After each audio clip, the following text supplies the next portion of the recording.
आज हम लोग पढ़ेंगे क्वाड्रेटिक इक्वेशन। क्वाड्रेटिक इक्वेशन होता क्या है, क्वाड्रेटिक इक्वेशन क्या होता है। तो क्वाड्रेटिक इक्वेशन क्या होता है, इसमें दो वर्ड है, क्वाड्रेटिक और इक्वेशन। तो सबसे पहले इक्वेशन के बारे में जानिए।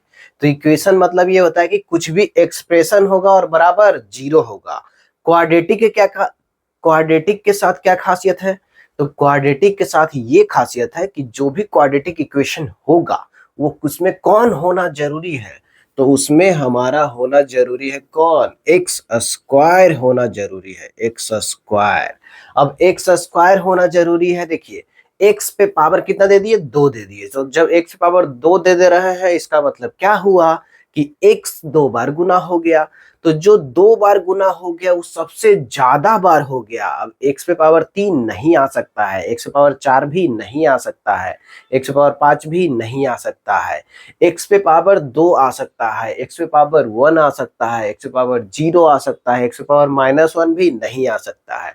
तो बस एक्स पे पावर क्या क्या आ सकता है, तो एक एक्स स्क्वायर आ सकता है, एक एक्स आ सकता है, एक है कि एक्स पे पावर जीरो मतलब कुछ भी नहीं, कांस्टेंट आ सकता है। तो ये है। अब यह है कि एक्स स्क्वायर के साथ जो होगा उसको बोल दिए ए, और जो हमारा एक्स के साथ होगा उसको बोल दिए बी, और जहां पे एक्स नहीं होगा, एक्स नहीं होगा तो क्या हो जाएगा, कांस्टेंट टर्म, तो उसको हम बोल दिए सी। तो अगर तीनों को क्या करते हैं, तीनों को जोड़ देते हैं और क्या कर देते हैं, बराबर जीरो के बराबर कर देते हैं, तो यही क्या बन जाता है, क्वाड्रेटिक इक्वेशन बन जाता है। तो क्वाड्रेटिक इक्वेशन में ये बताया गया कि एक्स स्क्वायर तो होना ही होना है।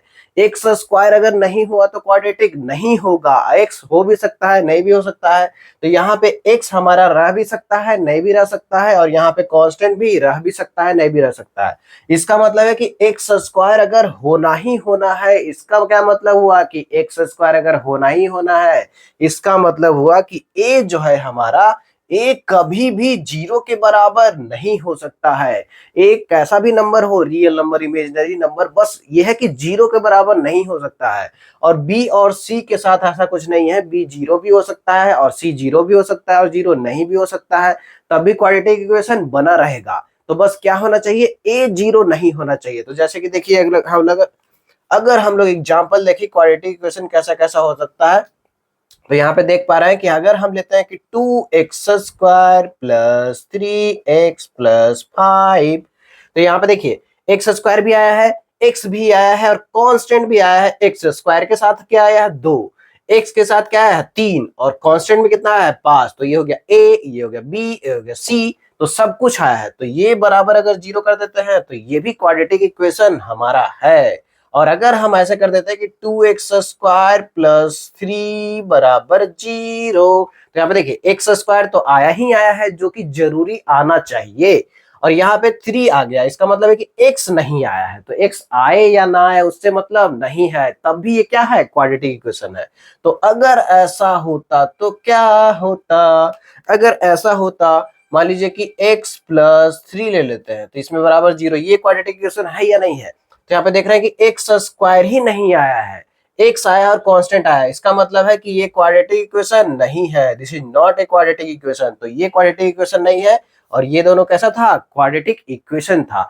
तो क्वाड्रेटिक इक्वेशन होने के लिए क्या चाहिए, हमारे पास एक्स स्क्वायर होना चाहिए। तो एक्स स्क्वायर होना चाहिए, और एक्स भी हो सकता है और कुछ कांस्टेंट भी हो सकता है।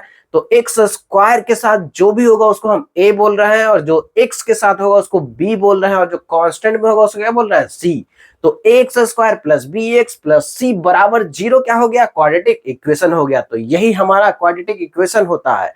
अब हम लोग जानेंगे कि क्वाड्रेटिक इक्वेशन का रूट कैसे निकालते हैं।